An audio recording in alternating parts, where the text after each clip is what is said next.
ఇది మనం అర్థం చేసుకోకపోతే ఏమైపోద్దంటే, పిల్లలకి మనం ఏమిస్తాం? మీరు అందరూ వేల కోట్లు ఇవ్వండి, ఆస్తులు ఇవ్వండి, తాగడానికి స్వచ్ఛమైన నీళ్ళు ఇవ్వలేరు, తాగడానికి స్వచ్ఛమైన గాలి అయితే ఇవ్వలేరు.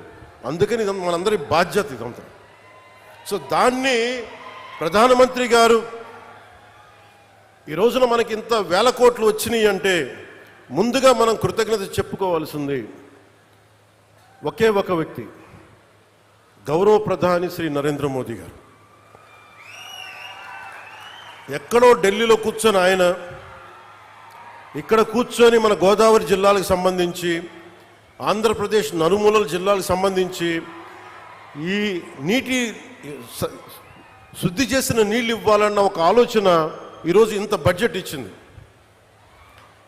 ఇది జేజేఎం, జల్ జీవన్ మిషన్, దీనికి ఇన్ని వేల కోట్లు ఇచ్చారు. ఎందుకు లేట్ అయింది మీరు మాట్లాడితే మొన్న ఈ మధ్యన ప్రతిపక్షం లేని గత కాలపు ముఖ్యమంత్రి వారి పార్టీ వాళ్ళు మాట్లాడుతూ ఉంటారు. అంటే వాళ్ళకి ఈ సందర్భంగా ఒకటే తెలియజేయాలనుకుంటున్నా, మీరు అధికారంలో ఉన్నప్పుడు మీ బెదిరింపులకి మేము భయపడలేం. మీరు అధికారంలో ఉన్నప్పుడు మీరు చేసే దౌర్జన్యాలకి మేము భయపడలేం. అలాగే మిమ్మల్ని తగ్గించడం కూడా నాకు ఇష్టం లేదు. కానీ మీరు బాధ్యతగా మెలగకుండా ఒక్కొక్కరిని చంపేస్తాం, మళ్ళీ మేము వస్తాం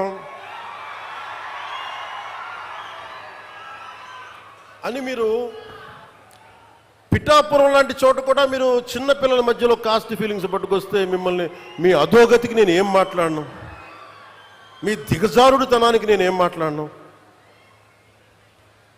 ప్రకృతిని ప్రేమించేవాడు, తల్లిదండ్రులను గౌరవించేవాడు చేసే పనులా ఇవి? పిల్లలకి కులాలను పట్టుకొస్తామా, ఆపాదిస్తామా? వేరే దారులు లేవా మీకు పాలిటిక్స్ గురించి మాట్లాడడానికి? సిగ్గుందా ఒక్కొక్కరికి అలా చేసే వాళ్ళకి? మాకు నోరు లేదనుకుంటున్నారా? కూర్చొని మీరు కాంట్రాక్ట్లు వేస్తే కాంట్రాక్ట్లు వేసిన వాళ్ళందరినీ మేము బెదిరించేస్తాం, జైల్లో పెడతామంటే ఏమనుకుంటున్నారా మీరంతా? మేమేం మాటలా గుర్తుపెట్టుకోండి. అలా బెదిరించే సమూహం ఎవరైనా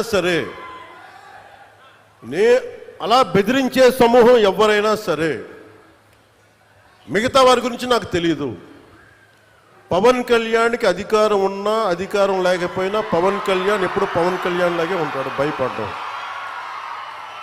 చాలా ఇంట్లోంచి బయటకు వచ్చేటప్పుడు తిరిగి వెళ్తాం లేదు అని డిసైడ్ అయ్యే వస్తాం.